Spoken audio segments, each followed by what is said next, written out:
안녕하십니까. 조국혁신당 대변인 김보엽입니다. 지금부터 한덕수 국무총리 탄핵 추진 및 한덕수 탄핵소추안 공개 기자회견을 시작하겠습니다.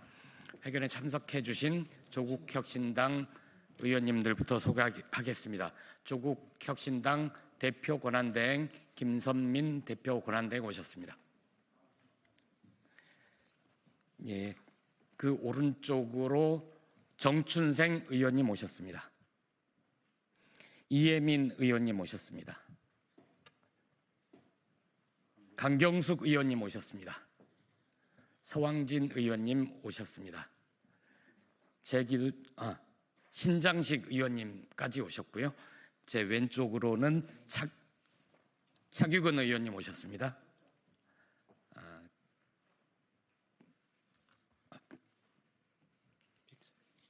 예, 죄송합니다. 백선희 의원님 오셨습니다. 김재원 의원님 오셨습니다.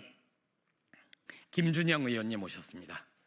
그럼 지금부터 한덕수 국무총리 탄핵 추진 및 탄핵소추안 공개 기자회견을 시작하겠습니다.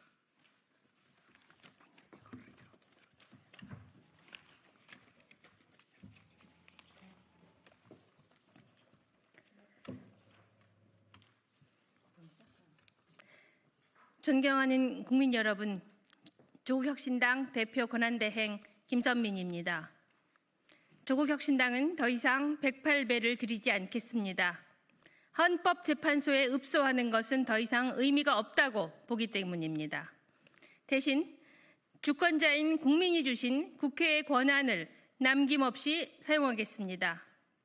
윤석열 파면을 1분 1초라도 앞당기는 것이 국민과 나라를 위한 길이라 확신합니다. 오늘 국민께 조국혁신당이 작성한 국무총리 한덕수 탄핵 소추안을 보고합니다. 조국혁신당은 한덕수 총리에게 마은혁 헌법재판관을 이번 주말까지 임명하라고 한 바 있습니다. 그러나 한덕수 총리는 가부조차 밝히지 않고 있습니다. 한 총리가 월요일까지 마 재판관을 임명하지 않으면 즉각적인 탄핵 절차에 들어가겠습니다. 한덕수와 내란 세력이 단단히 착각하고 있습니다. 한덕수는 이전 탄핵 심판에서 면죄부를 받은 것이 아닙니다. 헌법을 철저하게 수호하라는 조건으로 집행유예 성격의 처분을 받았을 뿐입니다. 헌법재판소는 한덕수의 헌법재판관 후보자 임명 보류가 탄핵 소추 사유인 헌법 위반이라고 분명히 판단했습니다. 앞서 최상목 당시 대통령 권한대행이 마은혁 후보자 임명을 거부한 행위 역시 국회 권한을 침해한 위헌이라고 결정했습니다. 한덕수가 탄핵을 유예받은 이유는 위헌 행위가 파면에 이를 정도로 중대하지 않다는 것입니다. 당시 내란 발생 24일이 지난 때였습니다. 지금은 무려 116일이 지났습니다. 이제 위헌 행위의 중대성은 이루 말할 수 없을 만큼 커졌습니다.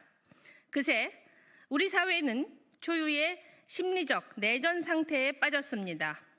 민주주의와 경제 안보는 무너졌습니다. 국가적 손실은 천문학적으로 늘고 있습니다. 내란으로 대한민국의 미래를 도둑맞았습니다. 한덕수는 대통령 권한대행으로 직무에 복귀하면서 대통령의 헌법적 의무를 짊어지게 됐습니다. 마은혁 후보자를 헌법재판관으로 임명해야 할 자기의 의무가 다시 발생한 것입니다. 그러나 한덕수는 현재 상황을 악용하고 있습니다. 대통령 권한을 대행하랬더니 내란 세력의 범죄를 대행하고 있습니다. 지금 한덕수가 저지른 위헌과 위법 행위의 중대성은 지난해 12월과 비교할 수 없을 정도로 커졌습니다. 파면을 잠시 유예받은 기간에 같은 범죄를 저질러 가중처벌 대상입니다. 대한민국 혼란과 불안을 악화시키는 중대 범죄입니다. 나라를 팔아먹는 매국노의 다름 아닙니다. 윤석열 복귀를 염두에 두는 것입니까? 아니면 윤석열 대행을 계속 누리고 싶은 것입니까? 그것이 망상이든 망동이든 한덕수를 이대로 둘 수는 없습니다. 존경하는 국민 여러분, 한덕수를 탄핵해서 헌법 공백 상태를 끝내겠습니다. 한덕수를 탄핵해서 헌법재판소를 정상화하겠습니다. 한덕수를 탄핵하고 윤석열을 하루빨리 파면하겠습니다. 최상목도 탄핵을 피할 수 없습니다. 한덕수와 최상목은 위헌 행위를 한 자들입니다. 내란 열차에 편승한 기생충 같은 밀정입니다. 이 두 사람 탄핵이 추진돼야 하는 이유입니다. 다른 대통령 권한대행이 40여 후보자를 헌법재판관으로 임명하고 국민의 명령을 따를 수밖에 없도록 국회의 권한과 책임을 남김없이 사용하겠습니다. 이상입니다.